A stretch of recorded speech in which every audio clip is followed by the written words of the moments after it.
Hello friends, thank you for tuning in to the Connection Connoisseur, your Girl Tribe building headquarters.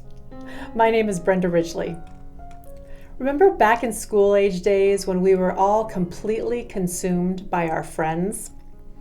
Our lives and our interests revolved around these relationships, and having a best friend, wow, that was like a status symbol of sorts, and only one person was special enough to hold that title. And watch out for that BFF poacher, someone who tries to have fun when you're not around. Today we're going to discuss best friends, and if it's okay, and perhaps even in your best interest to have more than one. Later in the episode, I will share 5 habits that you can establish to attract friends to become one of your new best friends. Take a second right now and subscribe to this channel.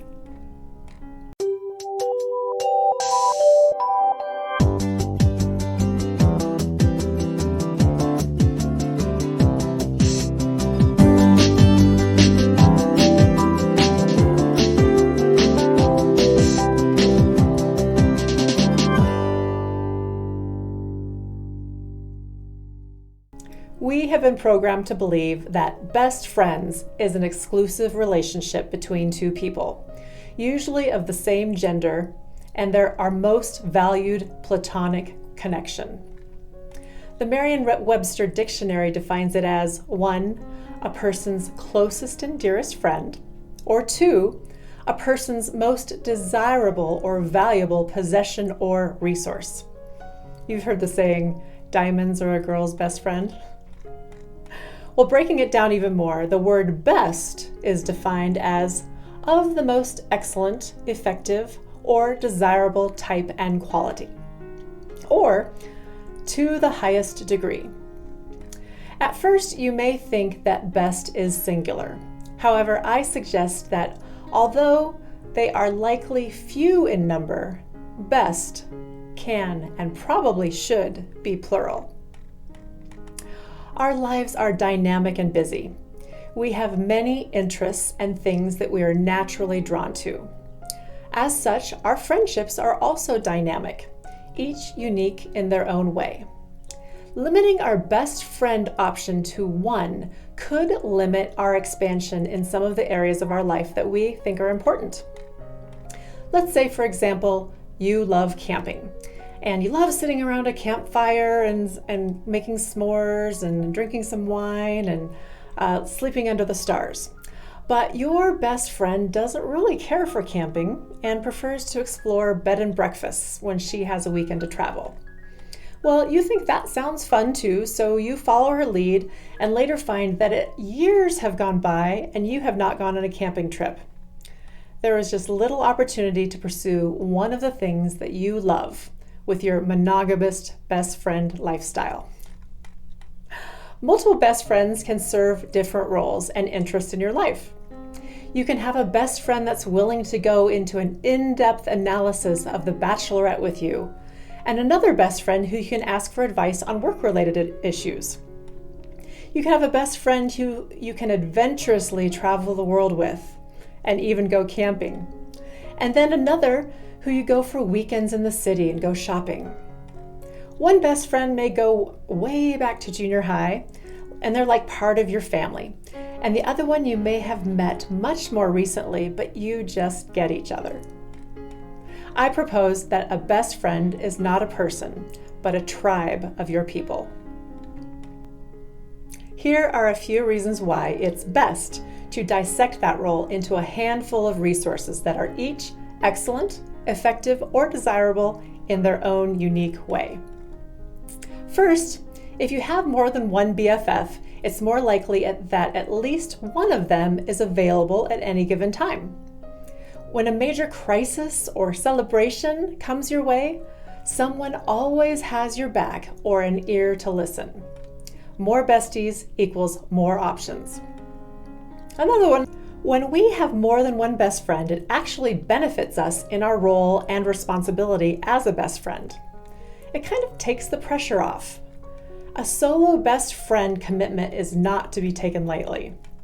When you have a tribe of besties, there is less pressure to be present all of the time.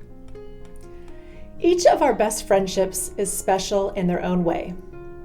I get to go hiking with Michelle, meet up for happy hour with Jane, and then go hang out and watch movies with Lori. I enjoy walks while catching up with Bobby and meeting up with Jenny at community events. My best friends date back to birth, junior high, high school, and both mom and professional life. They are each best, most excellent, effective, and of desirable quality in their own way. Have a problem? With a bestie tribe, you have a panel of advisors instead of just one perspective to consider. One best friend may stay optimistic and always look on the bright side. Another may just downright agree with you, validating your feelings about the situation. And another may encourage you to see it from a different perspective. Depending on the day, there may be things that you want to hear and things that you'll refuse to hear or consider at all. So it's nice to have options. All of this counsel is coming from places of love, and they are all highly interested in you and your well-being. Do you have some good news to share? When something exciting happens in your life and all you want to do is tell a friend, with multiple besties, you can tell it a bunch of times. Do you like inside jokes? Well, these had to be there kind of funnies make friendships stronger and funny situations even funnier. More is better. Still not convinced that there's no need for exclusivity? Here are a few more things you might want to consider. Do you think having a tribe of besties implies that each of those relationships is weaker than a single best friend would be? Absolutely not. Your friendships will not suffer by dividing your attention among more than one.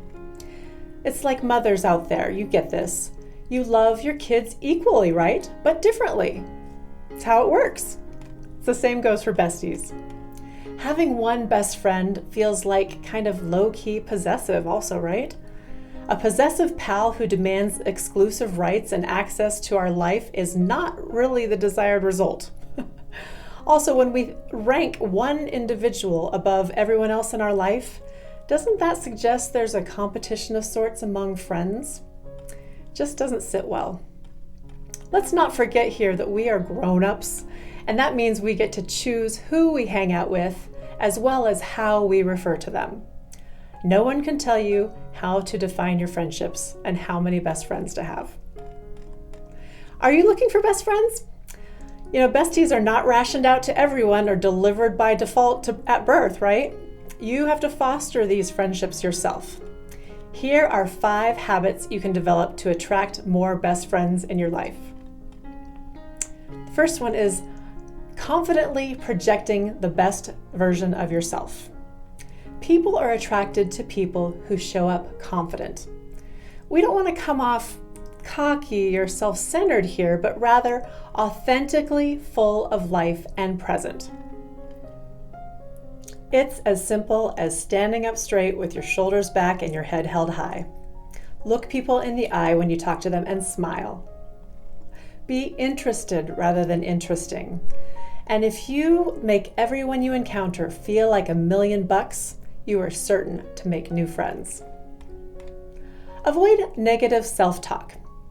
You know the gal who always makes herself the butt of her own joke, pointing out her self-professed negative qualities. I'm fat, my haircut is terrible, my nose is too big. Don't be that girl. Self-deprecating talk is a bad habit and sends the message that you are low in confidence. People want to be around people who feel good about themselves.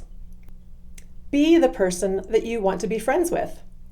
This is a conscious decision that you can make, and it's going to naturally uplift your own mood, and the ladies that you encounter are going to naturally be more drawn to you. Be available. You must be willing to put in the work if you want to foster new besties. If you don't seem willing to invest your time, which is one of these limited resources that we have, the new friend is not going to either. Demonstrate trustworthiness. What makes a best friend stand out from others is your ability to share anything in confidence. If you have trouble with secret keeping, refer back to episode 9 where we talk about how to be a better ward of secrets. You can show your capacity to be a best friend by being honest with your friends and keeping their secrets. Avoid coming on too strong at first. When you're just beginning to build the relationship, you don't want to scare them away by contacting them too much. Texting or calling several times a day or even once a day too early could be a turnoff. Initially, reach out every few days and otherwise just follow the other person's lead. Return their texts or calls and figure out a pace that works for you in this friendship. Give the friendship time to grow and don't expect too much too soon. There you have it. Now go build your tribe of besties, ladies. You know, there are many limits in life. So many things. Our time is limited, our money, our energy, and sometimes even how many packages of toilet paper we can buy at one time. However, there are no known limits to our resourcefulness, our creativity, our imagination, and the number of best friends that we can have. So don't limit yourself. Thank you for joining me today. Don't forget to subscribe to this channel for a new tribe building episode each week. When 3 or more gather, we are tribe.